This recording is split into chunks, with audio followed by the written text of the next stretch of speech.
Bonjour, aujourd'hui je vous parle de Crime Fighter. Alors Crime Fighter, c'est un jeu de Task Force Games. Task Force Games, petite compagnie qui bossa jusqu'en 88, pendant une dizaine d'années. Et donc ils ont édité un certain nombre de jeux, notamment Prime Directive, qui est lié pour des questions de droit à Star Trek, et donc c'est un des deux jeux de rôle en fait. Phasa Corporation a édité le jeu de rôle officiel, mais Task Force avait réussi à obtenir les droits liés à la série télévisée animée. Donc bizarrement, bon, il pouvait y avoir en fait deux jeux de rôle de Star Trek en fait. Et donc, alors, Crime Fighter, c'est un jeu où l'on joue en fait des flics dans les commissariats américains dans les années 80. Donc, fan de Hill Street Blues ou T.J. Hooker ou Rick Hunter, bah écoutez, vous allez être comblé parce que là, vous pouvez jouer le flic américain qui va en fait sauver Save the Day contre tous les bad guys qui traînaient dans les rues là-bas à ce moment-là. Euh, alors, un peu la genèse du jeu. Donc, Task Force Game, petite compagnie, s'est dit attaquer en faisant des jeux de rôle Medfan, vu que tout était trusté et déjà par de grands concurrents. On va plutôt essayer de trouver des petites niches. Et là, ils se sont dit, tiens, mais il n'y a pas de jeu de rôle en fait sur tout ce qui est policier et tout ça. Donc, on va demander donc à Aaron Alston de nous faire un jeu là-dessus. Donc, Aaron Alston, c'est un écrivain de science-fiction qui est notamment connu par les fans de Star Wars pour avoir écrit un certain nombre de bouquins plus ou moins de l'univers étendu. Après, je suis pas un expert dans tout ce qui est Star Wars, donc je n'ai pas lu ses livres, mais bon, il semble qu'il soit relativement connu. Alors, et donc, bon, ils lui ont demandé, et donc il a accepté. D'ailleurs, dans la petite intro qu'il met au jeu, il explique un petit peu, voilà, son approche et l'idée que, voilà, de développer ce, cet univers en fait de policiers américains. Alors, il y a deux possibilités en fait dans le jeu. Il y a la possibilité soit de faire mélodramatique, c'est-à-dire enfin, ils appellent ça TV melodrama, donc un petit peu comme les séries Hill Street Blues et tout ça, T.J. Hooker. Soit sinon aller dans une approche un petit peu plus réaliste et un petit peu plus détective et tout ça. Donc voilà, ça c'est au choix du maître de jeu et de ses joueurs. Alors, donc là nous avons une couverture de toute beauté où nous avons un policier américain des années 80 là, avec ses belles casquettes là qui étaient assez rigolotes de l'époque, avec les voitures qui étaient rectangulaires et tout ça. Et voilà, de l'autre côté, là aussi, nous avons une belle illustration, voilà, avec un bad guy qui nous pointe son revolver. Donc, hop, regardons un petit peu ce qu'il y a dedans. Alors, là, j'y viens tout de suite, comme ça c'est fait, parce qu'après, en regardant à l'intérieur, j'en reparlerai un petit peu, mais rapidement. Donc, il y a alors, c'est un jeu de rôle, mais il y a aussi une partie tactique, dans le sens où tout ce qui est gestion du combat dans les rues ou des poursuites en voiture sont pris en charge donc par cette partie tactique. Donc, on voit un petit peu. Donc là, il y a différents endroits là, hop, avec un petit peu tout, une école, et là des routes, et avec donc un petit peu tous les pions. Donc là, par exemple, voilà, nous avons une voiture. Hop, là, nous avons une bande.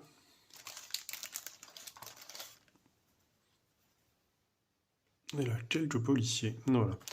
Donc, alors ça peut se jouer sans en fait, mais c'est assez fun d'utiliser, de les utiliser en fait durant la partie. Alors, continue un petit peu cette exploration. Donc, alors ça c'est rigolo en fait, hein, les petits prospectus qu'il y avait à l'époque. Donc là, on peut jouer. C'est du jeu de rôle en fait par courrier. Donc, bon, c'est un peu du paléolithique rôliste. Là, voilà, si vous voulez commander quelque chose à Task Force James, là, donc vous voyez, c'était leur prix en 1988. Hop, allez, maintenant attaquons le gros morceau. Donc voilà, le livre de règles, donc il y a tout dedans, donc c'est honnête. Hein. Là, nous avons une belle illustration d'un inspecteur. Et donc, ce jeu, alors, commençons par le commencement. Je vous montre la feuille de personnage. Donc là, vous voyez que la feuille de personnage, nous avons ils appellent ça statistiques en fait, hein, c'est assez rigolo. Donc, la force, la dextérité, la constitution, l'intelligence, la volonté, le charisme.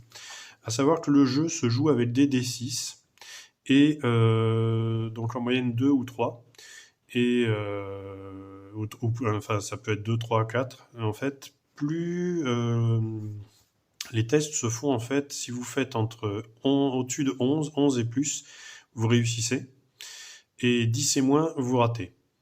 À savoir que il y a 12 points à répartir, donc force, dextérité, etc. Et ces 12 points, en fait, vont être des bonus au jet. Voilà, donc par exemple, si je mets 2 en force, quand je vais jeter mes 3d6, ça va faire 3d6 plus 2. Voilà, tout simplement.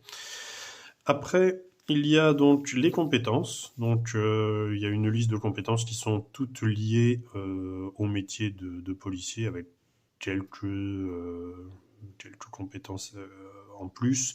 Mais grosso modo, on est vraiment axé sur le métier de policier, en fait. Hein. Donc, c'est pas, il n'y a pas 36 000 possibilités.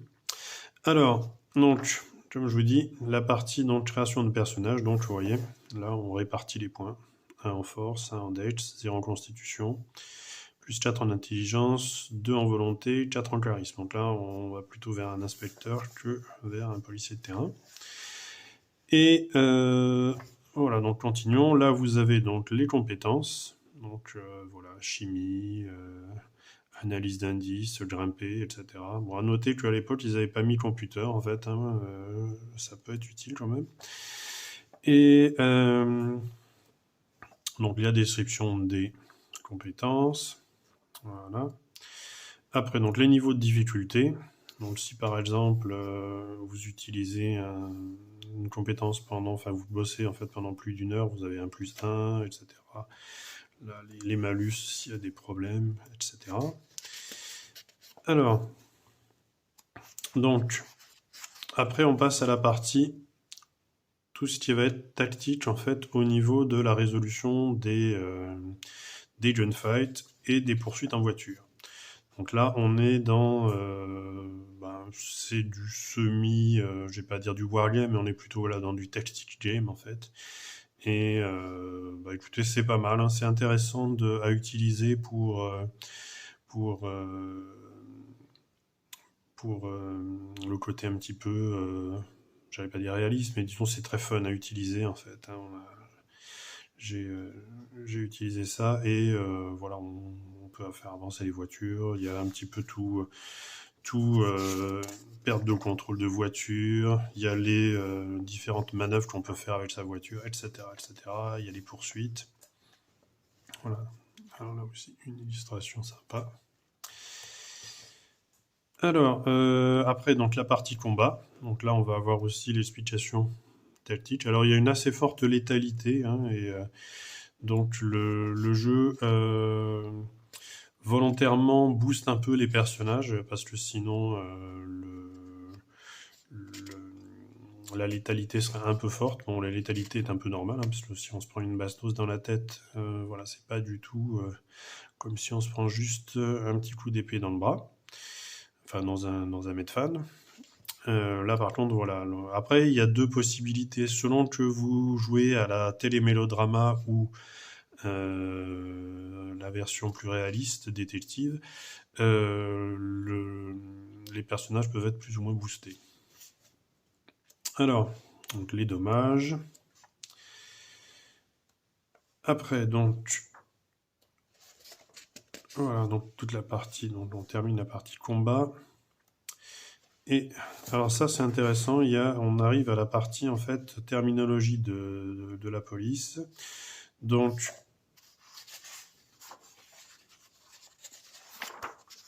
voilà, donc ça parle de l'académie, comment rentrer dans la police, etc. Les rangs, les uniformes, la division de détectives.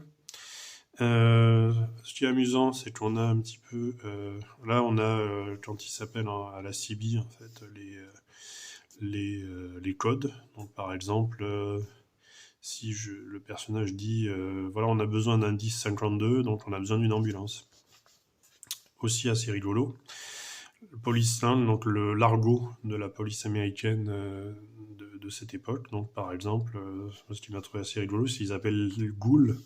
Ce sont les gens en fait qui s'arrêtent et regardent de manière fascinée quand sur une scène de crime en fait. Alors, après, il y a aussi un passage qui est très intéressant, c'est les procédures de police américaine. Donc, comment taper à une porte, s'occuper d'une scène de crime, s'occuper d'une scène de crime dangereuse, poursuite en véhicule, etc., etc. Donc tout ça est à connaître un petit peu pour les joueurs en fait, parce que après leur arrestation ou leur enquête en fait peut être gâchée s'ils n'ont pas suivi certaines des procédures. Donc après, donc on a aussi donc les équipements. Là, on a crime et punition. Donc là, le type de crime et le type de sentence qui est possible. Hein, c'est un petit peu la conséquence de l'enquête. Donc après, on passe donc aux parties criminelles. Hein, donc les gangs, les organisations criminelles. On a la possibilité d'avoir, j'allais dire un familier, mais un chien policier. Et donc après, donc, quelques personnages non joueurs, toujours un petit peu dans deux descriptions, comment faire les campagnes, donc la possibilité donc en télé-mélodrama ou en realistic crime drama. Donc les types d'enquêteurs, donc il peut y avoir un groupe ou deux joueurs qui vont être uniquement faire partie d'une division en uniforme ou d'une division de détectives ou encore un mix en fait, hein, donc par exemple dans un commissariat. Donc chacun n'aura pas les mêmes fonctions à ce moment-là. Après je pense que le jeu vraiment vaut le coup avec 4 joueurs au grand maximum en fait, hein, parce que je pense qu'à gérer lors d'une enquête et tout ça, je pense que ça peut être vraiment bien, je pense, avec 2-3 joueurs, 4 joueurs maximum. Alors, donc là, il y a un petit peu tout, comment créer vos aventures. Et on passe à la dernière partie. Ah oui, alors, ça peut être adapter vos shows télé favoris. Voilà, donc si par exemple vous voulez jouer, je sais pas, faire du Rick Hunter. Après, nous avons donc un scénario qui est pour des flics en uniforme, et après un autre scénario qui est avec une scène de crime et une enquête. Voilà, donc les personnages non joueurs et tout ça. Donc voilà, alors dans l'ensemble, c'est un... oui, je vais finir là, on a la feuille de référence en fait, avec un petit peu de tout. Donc il n'y a pas d'écran, hein, mais il y a cette feuille de référence. C'est un jeu qui fait le job au niveau de ce qu'il propose. C'est-à-dire que, oui, on a tout ce qu'il faut si on veut créer des scénarios d'enquête policière dans les années 80 avec un groupe de flics. Ça fait le job, ni plus ni moins. Voilà. Bon, j'espère que la découverte de ce jeu de rôle obscur vous a plu. Et à bientôt pour un nouveau jeu de rôle obscur.